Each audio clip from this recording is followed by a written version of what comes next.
But for today, I chose to focus on one of the seven last words or phrases actually, but one of the seven last phrases that Jesus uttered from the cross, because this particular one is, to me, one of the most amazing and transformational phrases that I have ever heard in my life.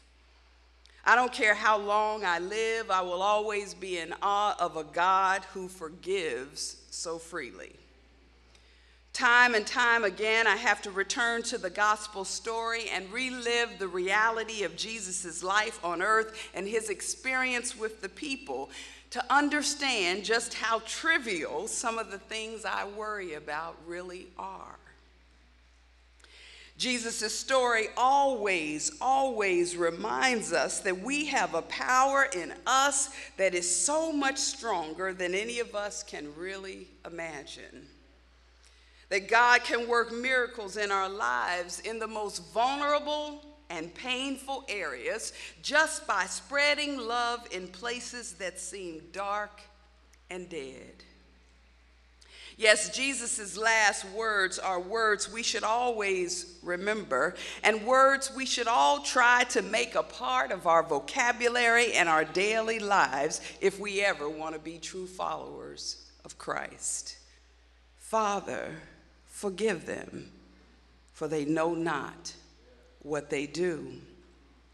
In our text, Luke 23, we meet Jesus on the cross, severely exhausted, extremely dehydrated, overwhelmingly rejected by those around him, and seemingly defeated. Oh, Jesus had been tried and found guilty of a crime he didn't commit. He had been beaten, flogged, scourged with a leather whip that had iron balls and sheep bones on it.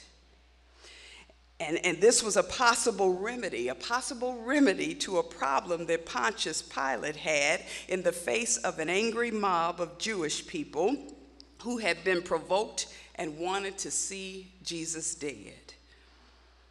He had been made to walk miles between court hearings and to the final place of what would turn out to be the crown jewel of his ministry. Yes, we meet Jesus at the height of his physical pain, with blood still running warm in his veins, but also running uncontrollably from his body. Oh, this was the most excruciating physical pain Jesus had ever had to endure.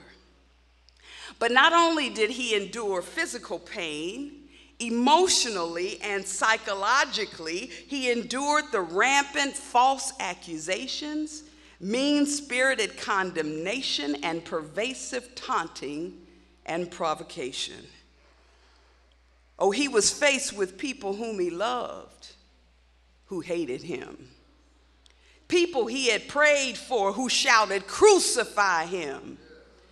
People he came to save who sought to take his life. But he suffered most greatly because those who were closest to him betrayed him.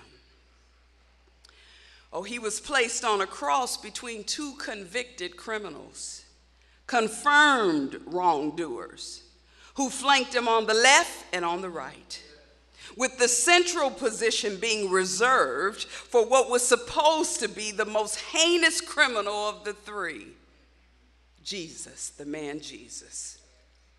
It was against this backdrop that the man Jesus fulfilled prophecy, that the man Jesus continued in his public ministry. And as the Old Testament scripture prophesied, he interceded on behalf of those who would see him dead. Isaiah 53 says he was numbered among the transgressors, and he made intercession for the transgressors. He made intercession. He prayed on behalf of the ones who were killing him. And you know, in order for you to truly, we've said it before, in order for you to truly intercede on someone else's behalf, you have to really get into their position and pray from that point. You need to feel their feelings. You need to think their thoughts. You need to experience their internal pain. Jesus was the supreme example of a true intercessor. He prayed for the ones who were persecuting him. You see, Jesus sacrificed for all of the people then and for all of us now.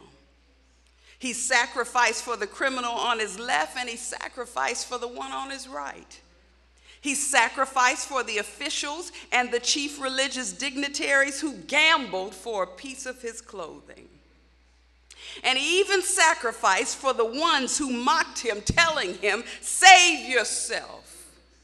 If you are the Christ of God, why don't you save yourself?"